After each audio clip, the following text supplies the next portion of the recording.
Bonjour à tous, aujourd'hui je vais vous montrer comment transformer un jean avec une coupe évasée en jean skinny. Voici le look du jean avant la transformation et voici le résultat après.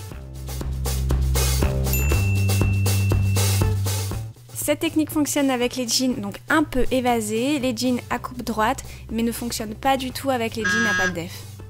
Il faudra aussi que le pantalon soit déjà d'origine ajusté de la taille au genou, que le tissu soit très extensible et bien sûr le premier essai devra se faire sur un pantalon qui a peu de valeur pour vous. Si vous êtes patient, vous pouvez faire les coutures à la main, sinon il vous faudra une machine à coudre, des épingles, des feutres de marquage sur tissu et une paire de ciseaux. Mettez des points de repère là où désirez que le pantalon s'arrête, alors pour un jean skinny, généralement c'est au-dessus des chevilles. Retournez le pantalon et faites un trait droit sur les repères à l'aide d'une règle. Mettez d'autres points de repère 1 cm en dessous du trait, donc cela va permettre de pouvoir faire l'ourlet. Tracez le second trait, puis coupez.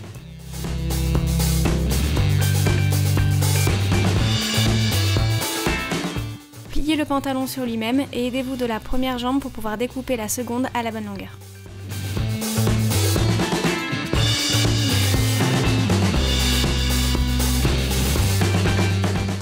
Enfilez le pantalon, il faut qu'il soit à l'envers, mettez-le bien tout le long de votre jambe sans qu'il y ait de plis. On va ajouter les épingles sur la partie à ajuster, donc il ne faut surtout pas tirer le tissu mais le laisser bien à plat et le tenir grâce à la paume de la main. Je commence à ajuster avec une épingle à partir du genou, donc je pense que j'aurais dû monter un peu plus haut mais bon, c'est déjà fait, c'est trop tard. Donc maintenant je vais vous montrer un petit peu comment on procède. Donc on tient bien à plat le tissu. On met l'épingle là où on désire que le tissu soit ajusté. Il ne faut surtout pas qu'il y ait de plis sur le devant et sur l'arrière de la jambe. Je pense que vous avez compris mais je préfère le rappeler, surtout que lorsque vous épinglez, n'oubliez pas d'attraper avec l'épingle le tissu qui se trouve à l'arrière pour que ça soit ajusté devant et derrière. Alors ceci est très important, une fois que vous arrivez au niveau de la cheville, surtout n'ajustez pas trop près, donc il ne faut pas que ça soit trop serré parce qu'une fois que vous avez cousu le pantalon et que vous l'enfilez, vous n'allez plus pouvoir le mettre. Comme vous pouvez le voir en image, le pantalon ne fait pas de plis devant et derrière. Vous allez tracer des points de repère entre les épingles.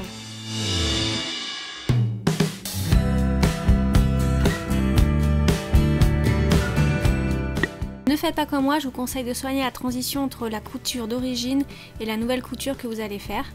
Donc maintenant, vous allez coudre à l'extérieur du trait, c'est-à-dire vers l'extérieur de la jambe.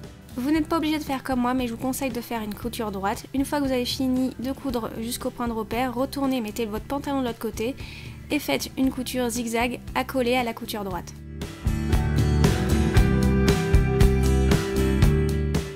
Je sais, c'est pas parfait, je ne suis pas une couturière, mais voici le résultat depuis peu. Si cela vous convient, découpez le surplus. Et pour finir, il est temps de faire l'ourlet aux deux jambes.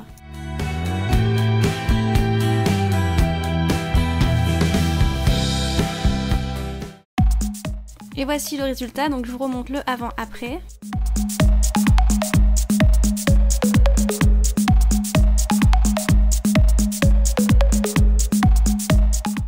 Si vous reproduisez cette création, n'hésitez pas à la partager sur Instagram avec le hashtag IsNotInspire. Les plus belles créations seront repostées sur mon compte. Pouce vers le haut si ce tuto vous a plu et ou pour m'encourager. Je vous fais d'énormes bisous et je vous dis à bientôt.